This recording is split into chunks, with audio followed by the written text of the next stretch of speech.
봄입니다. 뭔가 계절의 순서는 없지만 가장 첫 번째 계절 같은 봄입니다. 예전 같으면 꽃놀이에 소풍에 굉장히 기분 좋을 봄이었을 텐데 근래에는 사실 봄 기분이 전혀 나지 않는 그런 시기이긴 합니다. 사실 영화도 좋아하고 음악도 좋아하고 이것저것 다 좋아하다 보니까 저는 사실 좋아하는 영화를 여러 번 반복해서 보는 그런 취향이 있는데요. 적게는 2, 30번, 많게는 7, 80번, 그리고 손꼽는 영화들은 100번 이상을 고집스럽게 봅니다. 보고 또 보고 또 보는 그런 거죠. 아무튼 그 중에서 100번까지는 아직 안 되고 한 30번, 40번 정도 본 영화가 있습니다. 마치 봄이 오면 봄을 맞이하는 어떤 일종의 의식처럼 보는 영화인데 봄날은 간다입니다. 동명의 노래 제목도 있고요. 또 사실 우리나라의 2000년대 초반 나름의 르네상스 영화 시즌을 화려하게 장식한 영화가 아닐 수 없는데요. 시시콜콜한 이야기는 사실 큰 의미가 없겠죠. 그런 거는 인터넷 어디서든 원하는 대로 빠르게 확인이 가능하니까요. 사실 저는 이 영화를 그 당시 굉장히 복잡 미묘한 감정에서 봤었어요. 그러다 보니까 이영애 씨가 연기하던 극중 은수란 캐릭터가 그렇게 밉더라고요. 굉장히 못된 년이죠. 나쁜 년이고 이혼녀인데 마치 유지태를 농락한 것 같았고, 또 유지태는 거기에 보기 좋게, 그러니까 극중 상우죠. 상우는 거기에 또 보기 좋게 당했어요. 이영애에게 은수에게 휘둘린 거죠.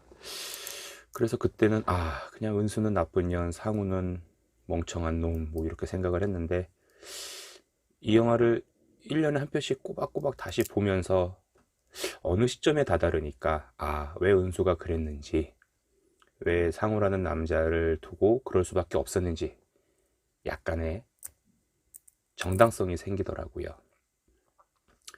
사실 영화를 가로지르는 주제 혹은 키워드를 한참 동안 생각해 봤는데 사랑이 어떻게 변하니 이런 말도 사실 큰 의미 없는 것 같고 소화기인 것 같아요. 왜 이제 은수랑 상호가 처음 만나고 녹음한 걸 갖고 이제 지방방송국 스튜디오에 와서 녹음을 하다가 편집을 하다가 둘이 중간에 좀 쉬는 장면이 있거든요.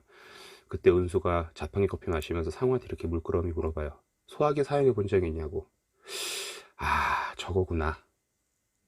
저 소화기가 봄날은 간다, 사랑이 어떻게 변하니, 그 질문에 대한 답이구나 라고 느꼈어요. 왜 우리 흔히 주변에서 소화기 자주 봅니다. 굉장히 쉽게 보죠. 근데 소화기 사용법 다들 아시나요? 생각보다 쉽죠.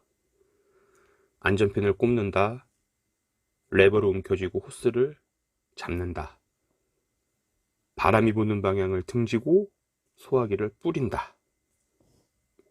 경우에 따라서는 세 가지, 네 가지 순서에 의해서 소화기 사용법들이 대부분 표현이 되는데, 그런 반면에 그렇게 중요한 소화기 사용해보신 경험이 있나요? 그러니까 실제로 일상생활에서, 물론 어떤 이벤트나 계기에 의해서 연습을 해본 경험까지 포함해서 우리는 과연 그 소화기를 정말 사용해본 적이 있을까요? 라는 생각이 들더라고요. 그런 거죠. 왜 누구나 사랑을 알아요. 사랑하는 법도 알고 사랑에 빠지는 법도 알고 헤어지는 법도 알죠, 사실은. 그런데 실제로 그걸 경험해본 사람, 실제로 그 사랑이라는 감정이나 어떤 프로세스에 좌지우지 당하면서 시간을 보낸 적 과연 있을까 싶기도 하고, 물론 우리가 경험했던 그런 사랑들이 사랑이 아니야 이런 반론은 아닌데, 이미 한번 결혼을 경험한 이혼녀 은수가 아직 결혼을 경험하지 않은 상우 앞에서 소화기를 사용해 본 적이 있냐고 물어보는 것 자체가 상우 씨는 진짜 사랑해 봤어요? 혹은 사랑을 한번 마감해 본 적이 있어요? 라고 물어보는 것 같아요. 그래서 더더욱 은수가 상우를 꼬실 때 내뱉는 지금은 뭐 만연하게 계속 유행되고 재탕되고 있는 라면 먹고 갈래요의 그 라면은 은수의 사랑이죠. 인스턴트.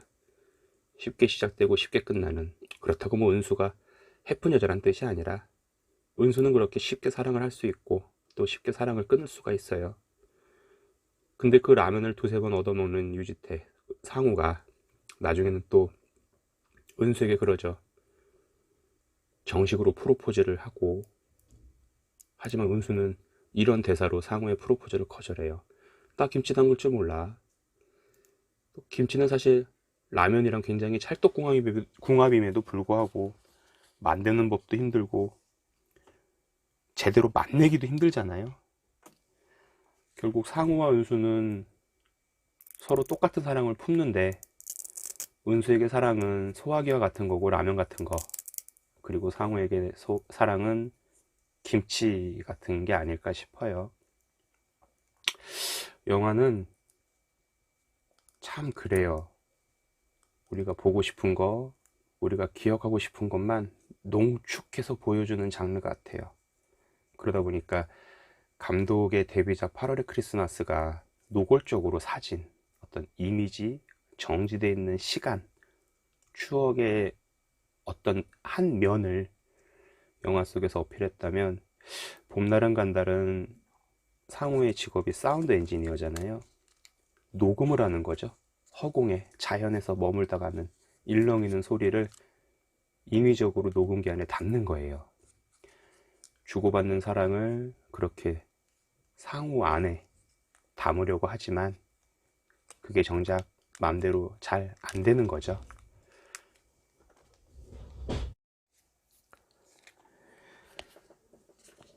영화를 이렇게 다시 보고 다시 생각해보면 인상 깊은 장면이 세 컷 있는 것 같아요. 은수에게, 상우에게, 그리고 둘에게. 하나하나씩 한번 떠올려 볼게요. 사실 상우는 다 서툴러요. 감정의 표현도 서툴고 은수의 행동에 잘 반응도 못하죠. 특히나 사랑이 어떻게 변하니? 라고 묻고 은수의 외면에 수긍하지 못하고 굉장히 힘든 시기를 보내다가 은수가 다른 남자랑 같이 데이트하는 장면을 목격하고는 그 둘이 잠깐 자리 비운 사이에 은수의 차를 열쇠로 긁습니다. 어, 비유는 안 되겠지만 초등학생들, 특히 초딩들이 좋아하는 여자들한테 굉장히 못되게 굴잖아요. 저는 그런 장면이 아니었나 싶기도 하고, 뭔가 은수한테 스스로의 비열함과 은수를 다른 남자한테 뺏긴 그 어떤 분노와 절망감을 열쇠 끝에 실어서 자동차에 스크래치나 내는 정도의 복수, 보복. 그래서 그 장면이 굉장히 별거 아닌 것 같으면서도 상우라는 사람을 잘 설명해주는 장면이 아니었나 싶어요. 그리고 은수한테는 역시 상우랑 잘 안 되고 일상을 보내던 어느 날 우연치 않게 A4 용지에 손가락을 베는 경험을 하죠. 그리고 상우가 옛날에 알려줬던 것처럼 머리로 손을 들고 이렇게 손을 흔들어요, 털어요. 떠오르죠. 아, 그 사람이 남겨놓은 습관, 혹은 그 사람이 남겨놓은 채취. 그리고 은수는 상우를 다시 찾아오고 좁은 골목길에서 상우의 손을 붙잡고 다시 상우에게 마음을 열려고 하죠. 그리고 마지막으로 가장 인상 깊게 떠오르는 장면은 영화의 마지막이기도 하죠. 오랜만에 상우를 찾아오고 둘은 가볍게 커피 한잔 마시고 있어요. 그 사이 상우 할머니의 죽음을 은수에게 전하고 은수랑 상우는 벚꽃이 흐드러진 거리에서 다시 이별을 해요. 그런데 그 장면 가만히 보면 은근히 재밌어요. 상우가 은수를 내치는 듯 하면서도 은수가 다시 상우를 잠깐 잡고, 그러다가도 다시 은수가 상우를 내치고 화면으로부터 점점 멀어지죠. 뭐 영화를 다시 한번 보면 새록새록 떠오르는 장면이고 더 깊게 각인될 장면이 아닌가 싶습니다.